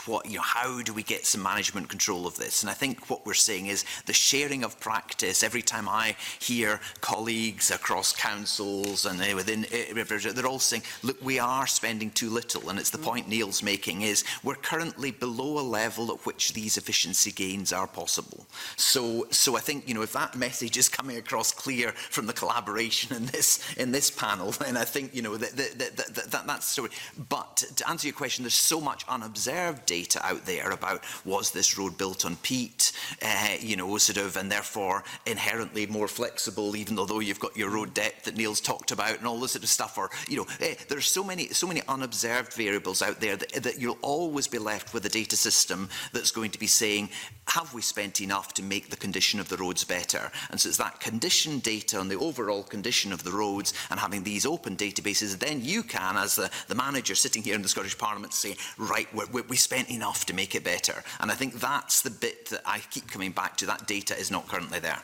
Okay, so I'm going to move on to Colin. If between Stuart, myself and Emma, we've left you any questions to answer, for which I apologise in advance and publicly. Colin, yours is the next question, if you can. I just want to thank the convener and Stuart and Emma for asking all my questions on my piece of paper here on standardisation, the use of surface dressing. I'm running out of questions to ask you, but just to follow up on those points, it's interesting because on the issue of surface dressing, some of the written submissions were implying that was becoming more widespread, often at the expense of sort of more costly resurfacing and structural repairs. But you seem to be suggesting, in fact, that's not the case. That in fact it's being used less. Is that really what the panel are saying? Sorry. It's come down and it's on the turn and it's going back up, but it's not reached where it was many years ago. And is that at the expense of doing the fundamental structural repairs that need to be done because you get more, more miles for your buck, if you like, or and cover more roads, if you like. So I think sometimes too much money is getting spent on fairly local roads, which could be better spent covering a substantially greater length of local road with a cheaper treatment. That's interesting. That's interesting. And on the issue of standardisation, which I think Stuart's already asked, there seems to be a general view that there needs to be more standardisation of techniques across the area. So what do we need to do to deliver that, short of having a structural change in the organisation? How do we get more standardisation of techniques across the whole of Scotland? I think that the materials is one area where you can greatly standardise. There are numerous different bituminous materials used across Scotland, and it would be advantageous to bring that down to a palette of, I don't know, half a dozen, 10 materials used routinely, and that would bring greater consistency and greater cost effectiveness. And make that effectively a central diktat, if you like, that's what needs to, needs to be used. Just one final point. On the issues of materials itself, given the current focus on the environment, should we be looking at more materials such as the use of waste plastic, for example? So there's a company in my area called Muck Rubber who mix waste plastic that's destined for landfill or incineration, and they add that to the asphalt. And what you do is you tackle two issues. You tackle the issue of the use of waste plastic, but you also have a material that actually has a longer life. Should we be focusing more on those types of materials? So I'm going to bring David in on that because I think that's your domain. I'll speak with my AIA hat on, but very much with a bias towards the Eurobitume side of our organisation. One thing is very clear is that the materials that are used on the roads in the UK and in Scotland especially are from a set of specifications that are laid down in some rule books, essentially. And so road engineers have in front of them, when they go to design or decide on the maintenance of a road, a set of choices that they can make, surface dressing being one, which can be used, or they can resurface the road with a range of different materials. And obviously they look to use the most efficient and cost-effective solution in each case.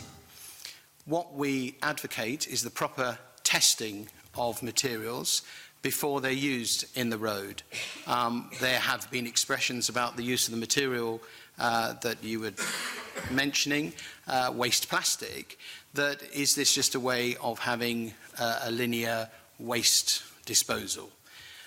Essentially, what we are saying is any material that goes into the road must be properly tried and tested.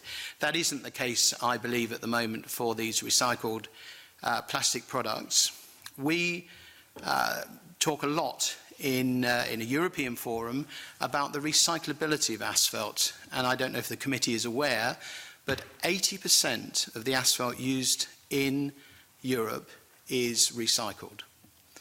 Under the Waste Directive from the European Union, it is reuse, recycle, and so on, down that tiering. Putting waste plastic into asphalt, we do not yet know whether it will have an impact in terms of the recyclability of asphalt. The beauty of asphalt is that a lot of it, 10%, can go back into wearing courses, 50% can go into base courses when it is taken up off the road during the planing exercise, when a road wears out. That's a significant amount, and in fact, the Highways England are looking at increasing that to 20% in road surfaces and a higher amount in the base courses, and I apologise, I cannot remember whether it's 60 or 70%, even though I'm sitting on the committee that's doing that work at the moment. The reality is that if we put new materials into the road, we have to consider the environmental impacts as well as the performance of these materials. There is no evidence that I'm aware of that the recycled plastic, and I'm being very careful not to use the name of that company, that recycled plastic enhances the performance of the road in the whole life value. What we have seen is a risk that may be brought by the use of these types of materials in affecting the recyclability of asphalt. We've heard a lot about microplastics in the environment. We've heard a lot about not encouraging the use of plastics. The question I would put to the committee is using that kind of material actually going to find a solution to a problem that should be dealt with another way?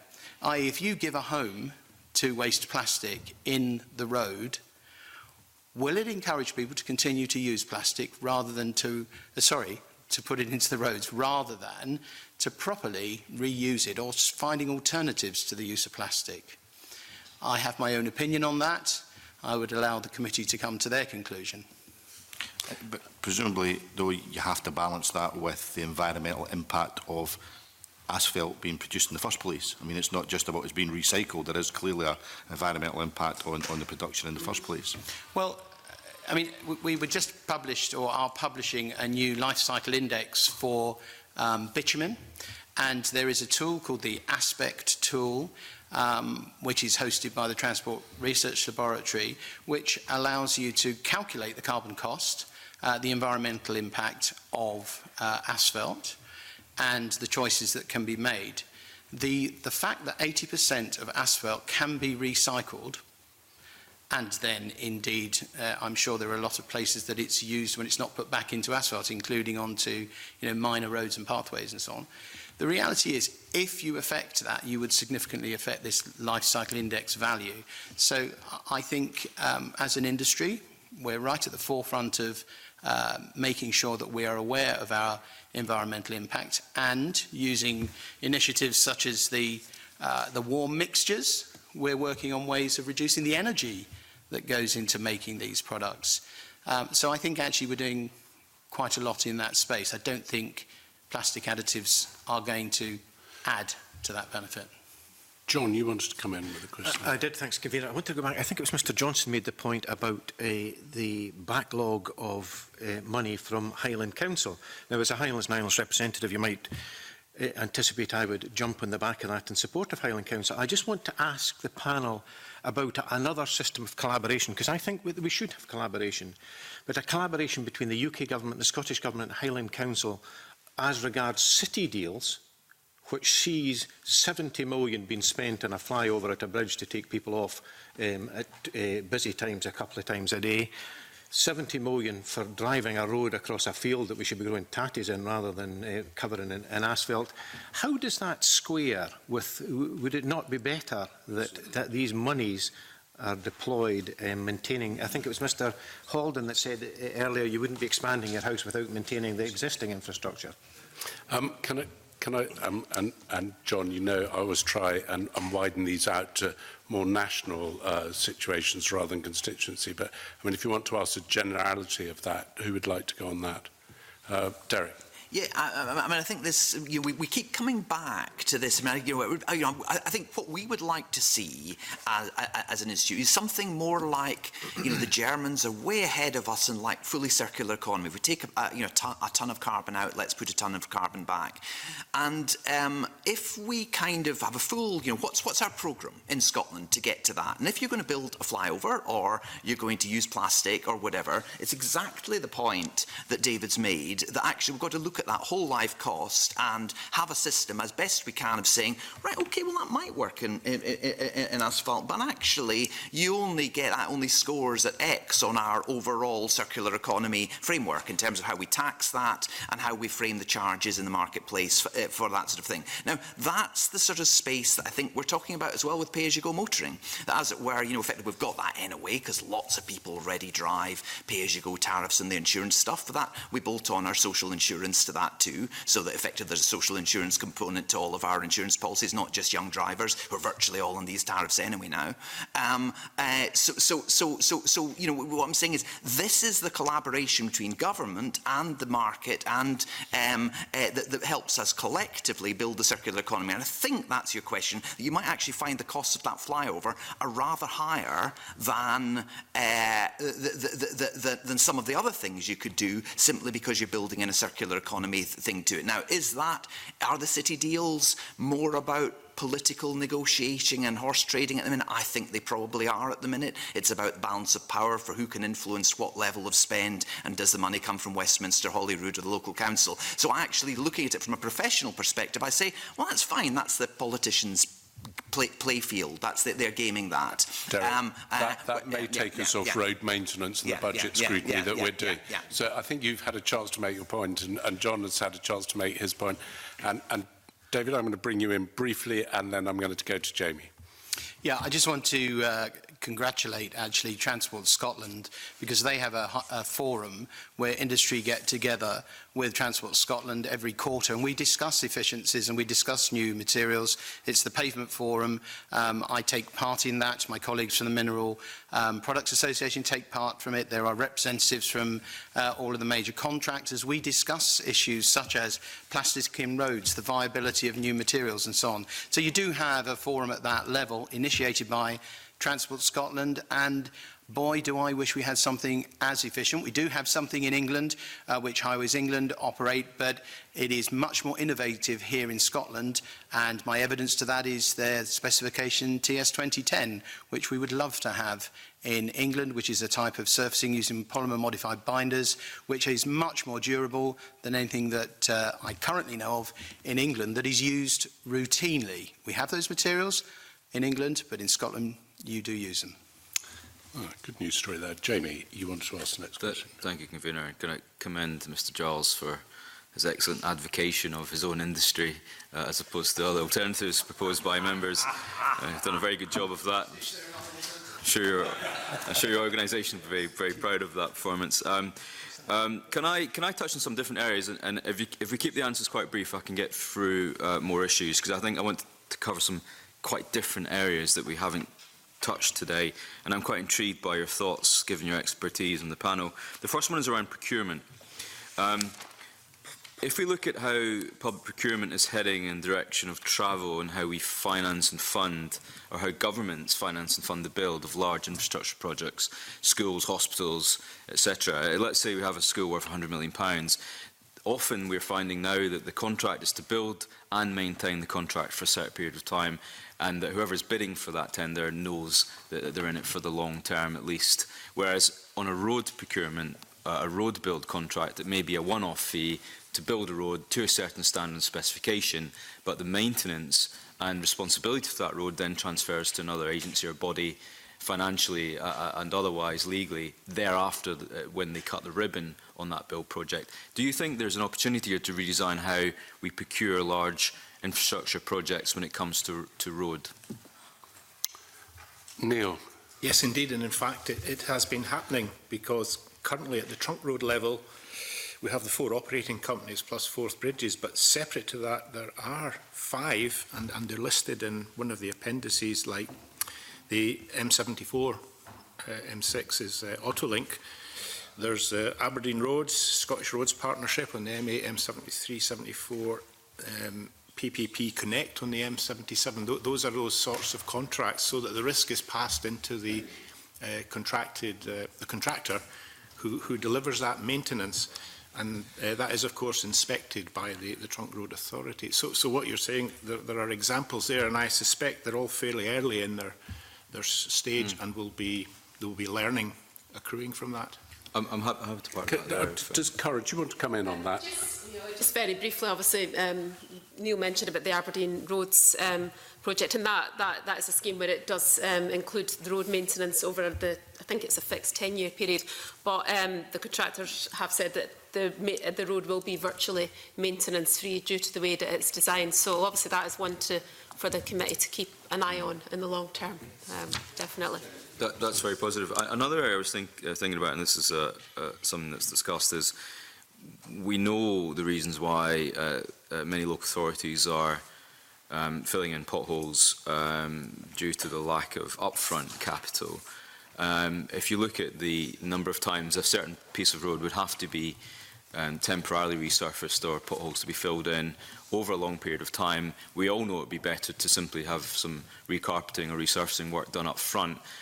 Is there, again, coming back to financial models, another way of looking at this, or could government play a better or bigger role in how they finance the funding of roads? So they could say to local authority, if we amortise this cost of resurfacing over, say, 5 or 10 years and make that capital available to you over, say, loan funding, would that be a more inviting opportunity for a local council to say, well, let's just resurface it because we know we can spread the cost over X, as opposed to this continuous annual cycle of fill the pothole, and at the end of 10 years you have a road which is peppered with holes.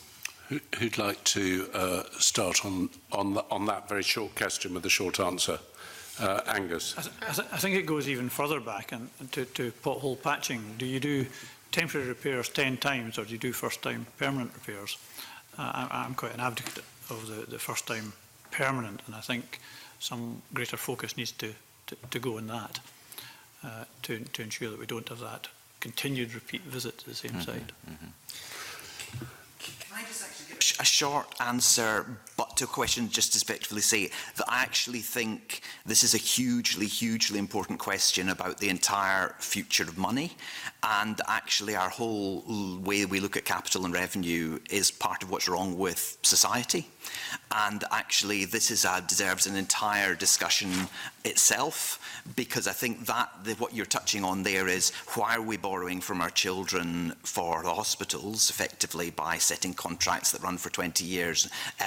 And you fairly quickly. Yeah. So anyway, all I'm saying is that actually there are questions here about revenue versus capital and how we view them differently that are absolutely at the crux of we should be prioritising revenue. And do we call it capitalise it some way? I mean, this is what we're effectively been doing by rebuilding roads, is capitalising it. So that's what your question's about, and it's a huge issue, and it's not for now. So sorry, shortish answer, but or too long, I'm sure. David. Steve Berry at the Department of Transport, who's a senior civil servant, announced that Strictly Highways, which is one of the local council roads group in England last week, he was going to allow the potholes to be capitalised. So in other words, that was his solution. He said there's a 120 million pot in England for that to occur, and local authorities could bid to obtain money for that. For me and for the AIA, then bidding for anything is going to cost money and time rather than having the proper money there, which of course has been our argument all the way through this submission. But the other thing that we have explored, and we have given submissions, we're part of an APPG at the Westminster Parliament, is Totex. And the jury seems to be out on Totex. We've heard some very good evidence about basically using receipts from building houses and so on council land, to use that to fund highway maintenance, and the link between the two, that if you have better maintained roads, people are more attracted to that area, etc. But in fact, when we asked that in the alarm survey, the jury really was out on Totex. I think Neil might want to say something on that, but our survey showed amongst the local authorities in England that Totex wasn't the solution. I don't think capitalising potholes is the solution. I think you know what I'm going to say. Having proper funding is the solution. And Neil, you may want to say something. I'm going to ask Jamie if you've got one further question, which I'll bring you in on. Thank you. Yeah, I'll maybe go back to my allocated question now, and I'll wrap it all into one. And that's quite simply, we know that pedestrians and cyclists, and often in the case motorcyclists as well, are affected more by poor surface quality. If we are upgrading roads, do you think there's an argument to be made for mandatory upgrades to footpaths and indeed the introduction of cycle paths as part of that upgrade? And on reinstatement, when utilities are resurfacing roads, should there be more joined up discussion with local authorities about what resurfacing plans they had anyway, so that those happen at the same time? Okay, Neil, I'll bring you in, and then Angus and Cara. Absolutely, Jamie. I think the Active Travel Initiative desperately needs to have that kind of commitment and clear signal, and perhaps even more than Mr Stevenson's journey, as he described in a motor vehicle. If you are on a cycle or walking, I think it's even more important that that continuity it may straddle a number of boundaries, and that's why one of our suggestions is that there is a very strong commitment to some nationally strategic cycleway and footway networks. The bit I'll throw in, if I may, Chair, is that TOTEX is a subject that is being discussed quite a lot just now in the South. I briefly mentioned that my immediate ex-president of the institution, Matthew Lugg, in response to concern about the local highway network in England, initiated a review last year which he has led, and there are some interesting emerging points which will inform this debate in due course, and I will not go over them other than to say funding certainty is there and other reforms suggested. But TOTEX has emerged, and the idea is that you get better value for your money by blurring the differentiation between operation and capital costs, because that is what has, I think, held a lot of maintenance investment back, because it's seen as what you do after you've established your capital budget. Angus, briefly, and then Cara, please. I think that there is already a lot of joined-up working between road authorities and utility companies in Scotland, in particular. There are structures in England as well, but it's certainly more disparate down there. They're closely monitored by my office. They deal at a roads authority level, at an area level, and a Scotland-wide level. And they do work pretty well together in many respects. There's still work to be done, but certainly joined up. Okay, Cara. Yeah, I would also welcome more of a joined-up approach to utility works, and I do think we're getting there with that. But in terms of the sort of investment in cycle infrastructure, yeah, I think one of the solutions is not just funding for road maintenance, but it's getting more vehicles off the roads. And I think we're going to do that by not just increasing funding for cycle networks, but ensuring that there's better facilities for park and ride to take cars off the road, that we invest in the infrastructure there, and that we make public transport more of a viable option, because right now that isn't, and that does come down to investment, but that's investment that will pay off for our economy and also for our environment as well. Okay, thank you. The next question is from Mike Rumbles. Mike. It's going to be interesting that we're all agreed that not enough money is being spent on road maintenance. Everybody in the panel is agreed about that. But no one really has been able to tell me whether the Scottish Government funding that's been allocated to local authorities for road maintenance is actually being spent on road maintenance. We've had some hints that they suspect it isn't, but there's no facts before us to tell us that. But I'm sure COSLA will be listening to this evidence session, and maybe I'll get a chance to ask them next week in advance. So what I'd like to do now, though, is ask a specific question on technological changes. So do you foresee any technological changes that are due to come on stream in the next few years that could reduce the cost of road maintenance by a significant amount? Now, I'm sort of looking, if I'd ask you to keep it brief, maybe. Angus, why don't you start, and then I'll come to you, David, and you'll have a solution probably there as well. On the utility side, they're always looking at innovation, and if you look at the gas sector in particular, they're looking at micro tools down core holes rather than digging up a whole road. They're looking at relining existing assets. So they're always focusing on more effective, less disruptive, cost-effective ways of working. So there is work ongoing. David, briefly, followed by Neil. I mentioned the all-party parliamentary group report on warm mixtures that allows you to open roads more quickly and has a lower carbon cost. I would also mention the work in the collaborative research, which is looking at more durable mixtures. There is a huge amount of work that's being done. Nottingham University, I would mention, and individual companies who produce materials in both the Mineral Products Association and in Eurobitume, working on research products to develop new materials, and there is a lot which will come to market, but these tend to be refinements of the existing materials rather than magical solutions, but there are constantly improvements. But I would point you to the warm mixtures first of all, because I think that is a very important move. Neil, very briefly, and then I think Richard Lyle's got a supplementary, and I'll then ask Derek and Cara if they're seeing anything on the horizon. briefly 3 points. One mentioned in my paper is the use of drones for inspections. That won't get the significant saving, I suspect, but perhaps we have, with climate change, potential landslides and movements. Remote monitoring exists, that capability exists, which can help. But the last one is a bit more futuristic, but Intelligent Transport Systems has the ability to provide information directly into the dashboard of a vehicle. And I certainly, you can see the potential for doing away with lots of directional and advisory signing even, and perhaps even regulatory once you get to that point. Right, Richard, and I'm going to take Richard and Emma's questions jointly.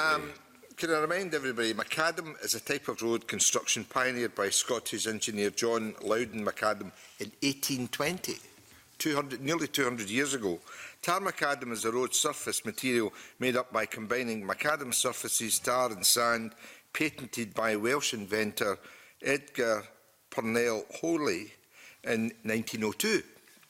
Asphalt is also much harder wearing than bitmac or tarmac. So many roads are made up of tar macadam, bitumen, tarmac, asphalt, and I've also seen a concrete road. What? Yes, I thought that would dismay you. Where the point that Mike has made, and the point that Jamie's made, you know, roads actually can be quite a depth. Is there a way to maybe reduce the cost by putting in more? Sorry, David, there are plastic and there even, I've seen on YouTube, glass materials put, you know, crushed glass used. I found that amazing. Crushed glass as a bottoming for a road. What is the future? 200 years, nearly 100 years, what's the future? Okay, now I'm going to roll that all up into Emma's question as well, and I'm surprised you didn't work out about matting of roads using old tyres, but no doubt Emma will bring in some additional I love the smell of tar in the morning. I don't actually. No, it is interesting. It's to pick up on what Colin was talking about, as that the company in Lockerbie, that they have done independent testing that shows that the plastic doesn't cause toxic fumes into the air. So that is, and they use 100% plastic that would normally go to landfill. So that would be something, would it not be worth just collaborating and continuing to monitor what is working with that particular company? Right. That went wider than I thought. Derek, why don't you come in on, and then I'm going to give Cara, and then I'm going to go to the last question. Derek.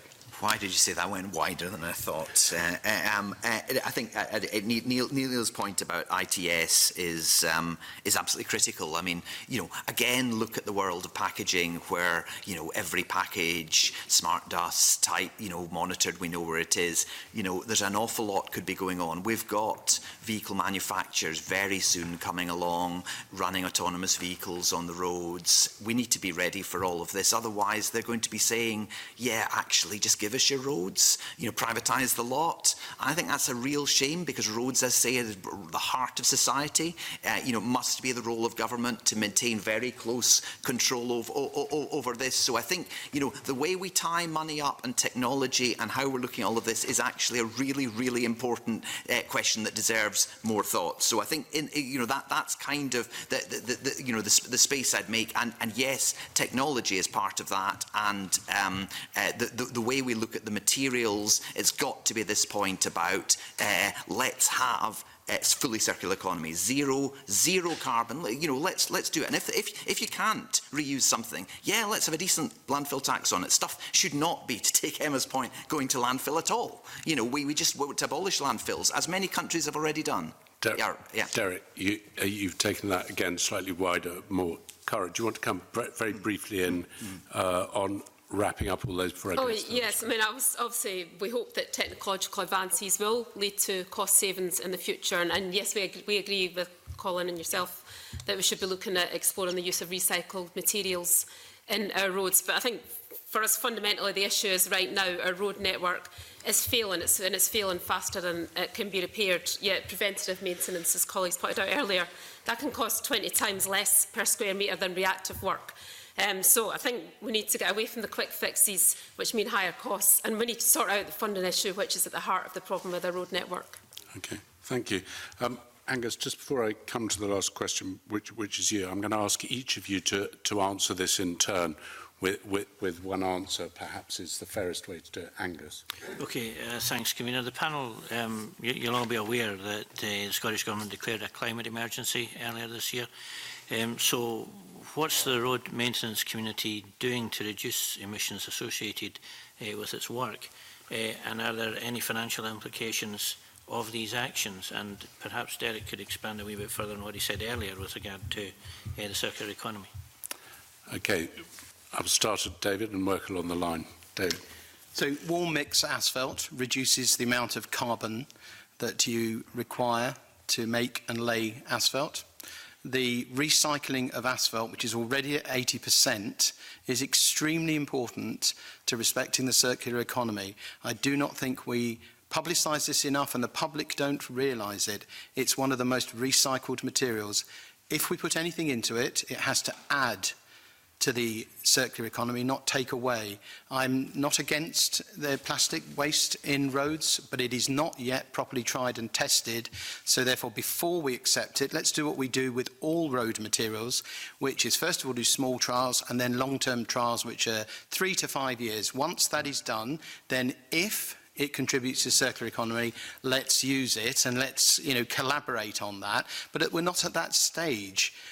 We already use polymers, we already use recycled tyres in asphalt roads. You have it in Scotland, you have it in England. It's not unique, it's laid down in specifications. The plastic that you want to put, the plastic rubbish that you want to put into the roads is not yet in the highway specifications for the materials that you can use on the roads. So please do not interpret my evidence as being negative towards that company. It's a very early stage of development. Neil. My response lies very much in the planning and management of the road network. We need to see it as part of a transport network. A lot of people's trips are not just on the road, crucial though that is. There are elements of bus and rail.